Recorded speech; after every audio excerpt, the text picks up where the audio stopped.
বিসমিল্লাহির রহমানির রহিম। আসসালামু আলাইকুম।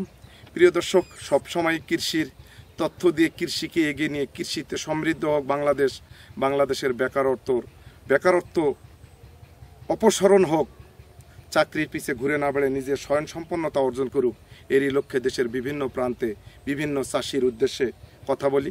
তারই উদ্দেশ্যে আজকে আসা গাবতলী সরাতলিতে নুর ইসলাম ভাইয়ের মাছা পদ্ধতিতে টমেটোর চাষ, এখানকার খরচ, এখানকার ভালো মন্দ সব থাকবে এই ভিডিওটাতে। আমি মনে করি বেকারদের জন্য এই ভিডিওটা একটা গুরুত্বপূর্ণ ভিডিও হবে। ভিডিওটা না টেনে আপনারা আসুন, কৃষির ভিডিওগুলো দেখুন।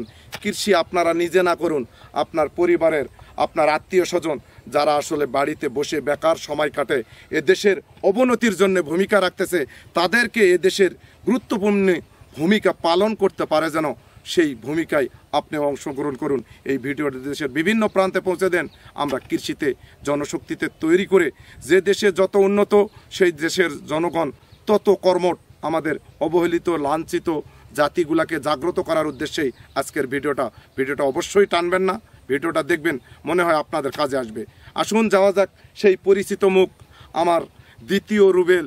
আমি নুর ইসলাম ভাই যেদিন গেছিল যে আমি বগুড়া একটা কৃষির প্লটের এলাকা, কৃষি বেল্টের এলাকা, এখানে নতুন নতুন উদ্ভাবনী দিয়ে কৃষিকে সমৃদ্ধ করে দেশ এবং জাতির সামনে নিয়ত যেদিন ভিডিওতে দাঁড়াইছিলাম যে একজন কৃষক তৈরি করব, একজন চাষি তৈরি করব, লক্ষ জনতার কাছে চিরকৃতজ্ঞ। অনেক কৃষকই আমরা তৈরি করতে পারছি। যেদিন মাছ বাড়িতে মাছের ভিডিও দিয়েছিলাম, বলছিলাম যে একজন চাষিকে হলেও ভিন্নভাবে দেখতে চাই। হাজারো চাষি এদেশের মৎস্য খাতে ভূমিকা রাখছেন। কথা না বাড়িয়ে নুর ইসলাম ভাইয়ের সাথে কথা বলবো, চলুন যাওয়া যাক। ওয়ালাইকুম আসসালাম, কেমন আছেন?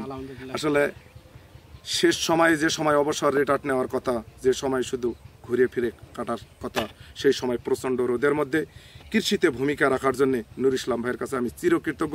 ভাই, টমেটো চাষ নিয়ে একটু সংক্ষেপে কিছু কথা বলবেন। এখন কি অনুভূতি হচ্ছে টমেটো দেখে? সাভার বাংলাদেশ কৃষি ফার্ম দক্ষিণ সরাতলি গাবতলী বগুড়া, এই ফার্মের যাত্রা শুরু হয় এবছর জানুয়ারি থেকে। আমরা কৃষি নিয়ে আদা, পেঁপে ইতিমধ্যে আপনারা জানছেন, মরিচ চাষ দেখছেন। আমরা এখানে এই মালচিং এবং এই জাংলা পদ্ধতিতে টমেটো চাষ করেছি। এই টমেটো জাতটা হলো বাহুবলী। এই জাতটা নিয়ে আমি যখন কাজ করি, আমি ওই মালচিং পেপার দেখতে গেছিলাম হলো আমাদের গাবতলী রামেশ্বরপুর একটা কৃষি অফিসে গেলাম, তখন আমাকে ওখানে পাঠিয়েছিলেন। সেদিন আমি গিয়ে যেখানে মালচিংটা দেখালো সেই ক্ষেতটাই ছিল আসলে টমেটো। তখন ওনাদের টমেটোটা আসলে হয়ে গেছে শেষ। তখন তারপরও শেষ পরেও যে টমেটো আসছিলেন উনি নষ্ট না করে এটা রেখে দিয়েছিলেন। সেই রেখে দেওয়া টমেটো দেখে আমি সেদিন খুব অবাক হয়ে গেছিলাম।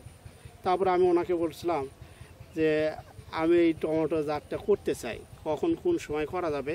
তো ওই ভদ্রলোক এনামুল নাম, উনি আমাকে পরামর্শ দিলেন এবং ওনার পরামর্শ নিয়ে এই বাহুবলী এই টমেটোটা করা।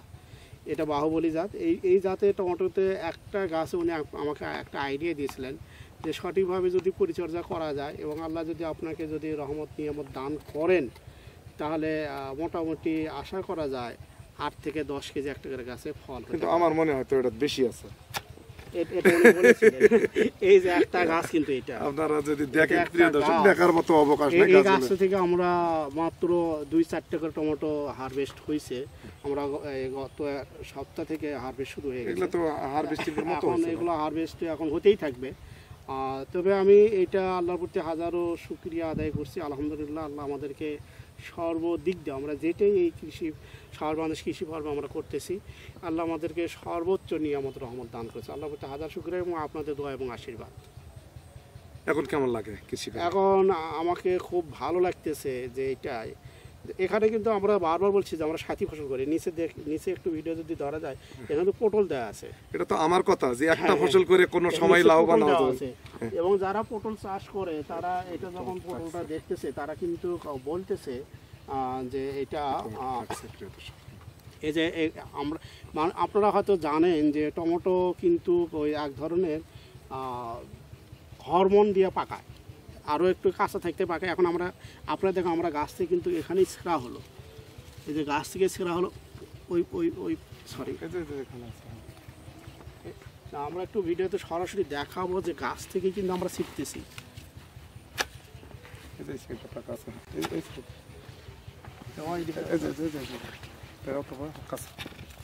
এই যে দেখেন, এই যে গাছ থেকে কিন্তু আমরা সরাসরি তুলতেছি, এই যে গাছ থেকে সরাসরি আমরা তুললাম। এখানে দেখেন 5টা টমেটো, এই 5টা কিন্তু হাফ কেজির উপরে হয়ে যাবে, 5টা কিন্তু হাফ কেজির উপরে হয়ে যাবে। এখন হয়তো অনেকে এখনও বলতেছে যে এই বাহুবলী যাতে আমি করেছি এটা ভালো না, কিন্তু আমরা দেখেন এই যে কয়টা টমেটো এখানে কিন্তু প্রায় 1 কেজি হয়ে যাবে, 3 থেকে 6 দিয়ে 8টা, এই 8টা টমেটো প্রায় 1 কেজি কাছে চলে যাবে।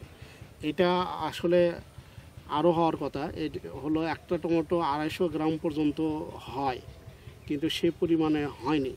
কারণ হলো এই যখন এটা আমরা এই টমেটোটা লাগাই তখন প্রতিকূল আবহাওয়া ছিল, অত্যাধিক বৃষ্টি ছিল এবং বেডটা আমরা করতে পারতেছিলাম না। মালচিং করতে গেলে আপনারা জানেন যে মাটি শুকনা মাটিতে মালচিং করতে হয়, কিন্তু মাটিটা ভিজা মাটিতে আমরা মালচিং করেছিলাম, যার জন্য করে তখন খুবই বৃষ্টি ছিল। ওই আবহাওয়ার প্রতিকূল আবহাওয়ার মধ্য দিয়েও আল্লাহ যেখানে এই ফল দিয়েছে, সত্যি আমি আমার হচ্ছে আল্লাহর কাছে হাজার হাজার শুকরিয়া আদায় করছি। আমরা এখানে কি জটিলতা আছে ভাই? জটিলতা আছে, এটা হলো ওই যে টমেটোর হলো জটিলতা হলো যে মাটি ভিজা যদি বেশি হয় তাহলে টমেটো ভালো হবে না। ভিজা মাটি যদি বেশি হয় টমেটোর গাছ মরে যায়, রোগবালা আক্রান্ত হয়। এই মাটি না ভিজা না শুকনা এর পরিমাণে থাকতে হয়। কিন্তু আমি আবারও বলছি, যখন আমরা এই গাছগুলো যখন লাগানো শুরু হয় তখন আসলে বৃষ্টি হচ্ছিল, তখন থেকে তারপরেও অনেকগুলো গাছ আমাদের মারা গেছে। তো মারা যায় একদিক দিয়ে ভালো হয়েছে, এই গাছগুলো আরও জায়গা পাইতো না। আল্লাহ যা করে আসলে ভালোর জন্য করে, এটাই সত্য। অসংখ্য ধন্যবাদ নুর ইসলাম ভাই, আসলে কৃষিতে ভূমিকা রাখার জন্য। তাকে ছোট করব না, সে প্রতিটা কৃষি আমাদের সামনে তুলে ধরছে। আমরা যতটুকু পারি, আমি সেই দিনাজপুর থেকে ছুটে আসি, তাকে আমি বলছিলাম একটা কথাতে, সে চাকরি ছাড়ছিল, তার পাশে না থাকলে আল্লাহর কাছে পার হতে পারবো না। তাকে একটা আদর্শ কৃষক হিসাবে তৈরি করে এদেশের মানুষকে আমরা চেষ্টা করলে পারি। আমাদের আল্লাহর কাছে যদি চাওয়া পাওয়া ঠিক থাকে তাহলে আল্লাহ দেয়, এটা তো সঠিক।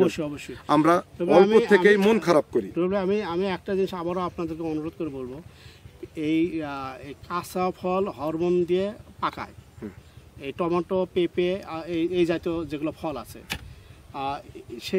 সেটাই আমার কিন্তু উপলব্ধি ছিল।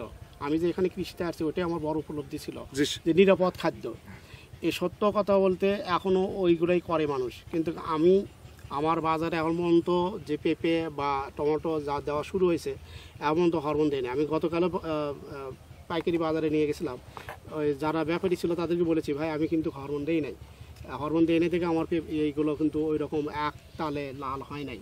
এখন আপনারা যা মনে করেন, কিন্তু মানুষ ভালো আছে, মানুষ বোঝে, জানে। সবার আগে আমার টমেটোটা বিক্রি হয়ে গেছে। এটা তো নিয়তি, আপনার অন্তরের খবর মালিক জানে যে আপনার কোথায় থুতে হবে। আমরা মনে করি অনেক পয়সা কামাই করব অসৎ উপায়ে, কেই টিকে নাই। আর যারা সঠিক সৎ পথে আছে তাদেরকে আল্লাহ সর্বোচ্চ জায়গাতে নিয়ে গেছে। সবাইকে আল্লাহ সঠিক পথে থাকার তৌফিক দেখ। নুর ইসলাম ভাইকে একটা কথাই বলছিলাম যে সঠিক এবং সৎ পথে থাকবেন, দেখবেন আল্লাহ আপনার শত বাধা ডেঙ্গিয়ে আপনার গন্তব্য স্থানে নিয়ে যাবে। নুর ইসলাম ভাইয়ের জন্য আমার হয়ে দোয়া করবেন। সে শেষ বয়সে কৃষির হাল ধরে, আমি যাতে তার কাছে লজ্জিত না হই। তাকে আমি স্বপ্ন দেখাচ্ছি যে কৃষি করেও 1.5 লক্ষ টাকা চাকরি পারে না। আপনি প্রতিনিয়ত আজকে যদি সে পেঁপা বেচে, আদা বেচে, মরিচ বেচে, এই টমেটো বিক্রি করে, আমার মনে হয় সে দিনে 50,000 টাকার ফসল বেচা কিনা করে। আসলে কৃষিতেও মজা আছে, যদি আমরা মজার জায়গাতে যাইতে পারি, system by system, change system যদি আমরা করতে পারি। আপনি আদা করে বসে আছেন, এখানে পেঁপা করতে হবে, পেঁপা করে বসে আছেন, এখানে রসুন করতে হবে, রসুন করে বসে আছেন, এখানে সাথে পেঁয়াজ থাকতে হবে, পেঁয়াজ করে টমেটো উঠে যাবে। তারপরে বুদ্ধি দিছি পটল, আমার আদি ব্যবসা। আমি দিনাজপুরের নবাবগঞ্জ থানাতে পটল চাষের নাম্বার 1 ছিলাম এক সময়। আপনারা দেখেন, বলছি ভাই টমেটোর ঝাংলিটাকে কাজে লাগে, আপনাকে পটল দিতে হবে। এই টমেটো শেষ, এই মাছাকে আমরা কাজে লাগাবো। আপনারা আসুন, কৃষি বুঝুন, আধুনিক কৃষি করুন, তাহলেই আমরা সফল হব। এই আশা ব্যর্থ করে পটল আছে, এই যে এখানেও দেখা যাবে। এই যে প্রিয় দর্শক, আমরা মরিচ শেষ হওয়া যাবে, পটল শুরু হবে। আপনারা আসুন, বুঝুন। ভাইয়ের নাম্বার দেওয়া থাকবে। কৃষিকে সমৃদ্ধ করতে বেকারদেরকে আহ্বান জানাচ্ছি। এই আশা ব্যর্থ করে শেষ করলাম। আসসালামু আলাইকুম।